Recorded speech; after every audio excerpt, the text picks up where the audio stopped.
Al, where do you start? We were an afternoon, it was attritional, it was costly, but you got the win in the end that you needed. Yeah, proud of them, mate, absolutely over the moon. Just said in the best win since I've been here, just how what happened and what was against us and all adversity, and just really, really proud of them, absolutely proud of them.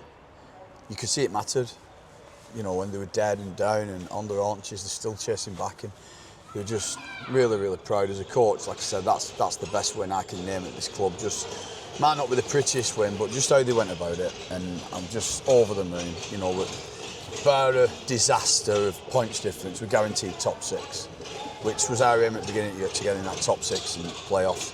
So really, really proud, really proud. I suppose nothing sums up that will and desire than Dan Murray's try, where he's dribbled it through. I've seen a great angle from behind the posts, and the way he celebrated, probably his efforts as well across the 80 minutes, all came out in the emotion of that moment. Probably summed up the day, really, the way that went.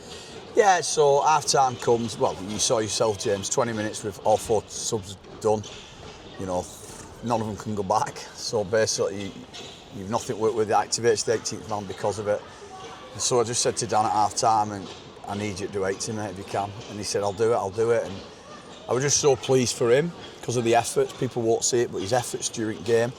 And then if anybody deserves scope-winning try or create that moment where we do win a game, it was him, and I'm so proud of him. And you know, it's his old ground, so you always get that thingy where he comes to his old club. But you saw, like you said, and you watch his celebration, it meant so much to him, and yeah, deserved everything. I thought he was outstanding today. You are, I mean, and obviously it was a big effort across the team, but Jordan Johnston, Jay Chaplow I think Johnston did the full 80, Chaplow must have done the majority of the 80, I think he had a bit of a break, and Danny Langtry as well. The amount of work that they had to get through as a result of the adversity, as you say. Yeah, you know, there was we made a pact that we've got to, you know, we'll be a better team from it, because all adversity thrown at us, and it'll put us in a position where in a playoff rugby or a final what we're going to be in, that might happen. So how do you react to it, and how do you handle it? And I thought they handled it superb, and they all put their hands up, do you know what I mean? And you probably take things for granted in sport, but I certainly don't take their efforts up for granted, because that's some effort, that. You know what I mean? You're talking Diz 80, Langer's 80, Jordan Johnson 80, Chaplow probably 76, 75. You know, so wow, what more can you ask? What more can you ask? That disruption in the first half certainly impacted the game. I mean, neither side really could build a great deal of pressure. You lost Lewis Hall and Matty Fozzard within the first 10 or 12 minutes. What's the injury looking like for them? So Lewis Hall got a bad knock. He just couldn't get any. Every time he moved on it, just give him pain. So he had to come. So we said, well, we'll put JJ to 13 and put Foz on, and that's our usual route. Foz is on, makes a fantastic break early, troubling him, and then potential MCL, he's done. You know, so if the news is what we think, you know, he's done now. Yeah, so then we lose them, and then next minute, 5 minutes later, Nathan O'Connell, HIA fails that. Then Max Bandit, you know, not really mentioned Max, but come off a plane on Tuesday, you know, a bit of jet lag, trained, played, and I think the people could see what he's about. He's physical, he's big, he's great in D. And he showed with that collision, he puts all his body on the way, and took a bad one there, and he's devastated in there. So we've lost him. So next week, you know, we're going to be patched up.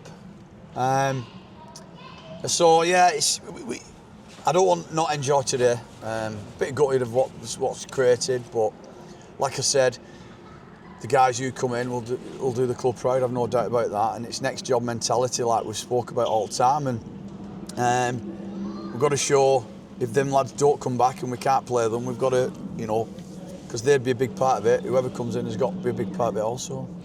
You must be pleased by how you controlled it, even with only having the 13 bodies or 14 once the 18th man was activated. The way you controlled their territory, they got the try off a bit of an awkward bouncing kick, and then just a bit awkward off the short kick-off after the drop goal. I'd imagine you were probably tearing your hair out there, but I have a bit of sympathy with Adam Lawton from where he caught it. What was going through your mind at that point? So basically, you know, I'm saying they're coming short, and I'm around the touchline, as you could see, and I just said, leave it. It's not come, leave it.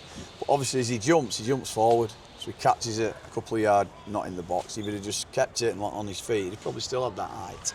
But listen, it is what it is, and they get something from it. But little things like that, which we probably learn from. But it's very difficult on things like that because you don't get many in a game. It's only when somebody's really behind on the clock and they're trying something.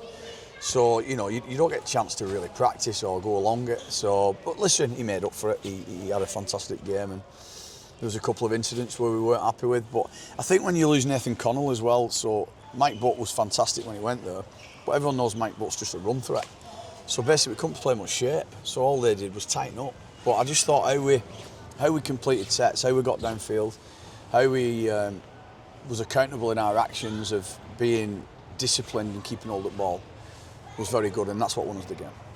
You brought Jamar Samboo back first time we've seen him since, I think, the Barrow away game. How did you feel he went? Yeah, you could see he's not played for 12 weeks. He played well, he carried well, defended really well. So he's been working out on his D stuff. Just a bit match rusty, which he would be if you've not played for 12 weeks. But that's important for us because he'll get another go next week. So the more games he gets, the better he'll be. But yeah, just pleased he got through the game. What does it look like now then? These next few weeks? Well, I suppose you're a bit. It looks a lot more stressful than it probably did before today, and it was stressful enough then. But what's your take on it all? If we win next week, we can't go up or down. We stay in that 5th position. Ideally, you don't want to play any of your lads who's going to play in final. Can we achieve that? I don't know. It depends on what dispensation we get or some kind of help from other clubs. Just on that, can't thank the clubs in the Championship enough for the messages they've sent. Me personally as well, speaking out for us, saying it's not fair. Just been really accountable that, and it means a lot knowing that if they was in our position, we'd probably support them 100%. We would. I think every club bar one sent the best of luck. Which is really important to us. It shows that we're all in it together, even though we're competing against each other. We're all in the same thought process about how the game should be run. So ideally, the guys who's not going to be playing in the final will play at Sheffield. But that week, I wanted that week to be special, so I wanted all my players to train together, but that's been disrupted now. So they're not going to be, they're going to be on it thingy while some lads are training at home and some lads are thinking. So that's the special bit for me, what I'm disappointed in, because I really wanted them all, even though some are not playing, they've earned it because they've been part of it for all year. So why has that been taken away? That's my frustration.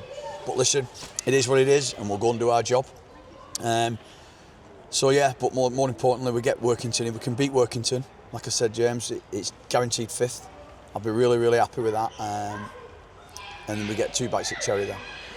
Am I right in saying registration deadline's this coming week? Yeah. So all your clubs out there, get ready, don't be phoning you up. with the Matty Fozzard situation, if it's as bad as what you're anticipating and he's out for the season, is bringing in an interchange hooker maybe something that you're going to have to do before the deadline? We're going to have to look at that, mate, desperately. We really are. If any clubs are out there and watching, if you've got somebody who's not playing or getting much game time, we would be keen to speak to you and just desperately need it now. I think we were down to 21 anyway. So now with them, we're potentially down to 17, 16, leading into 3 games in a week, 4 games in 2 weeks, and one of them being a major final or one being a massive game in the club for playoffs. So, yeah, the club will be good. I know they will. They'll leave it with me just to get what you need. But yeah, we will desperately have to bring bodies in.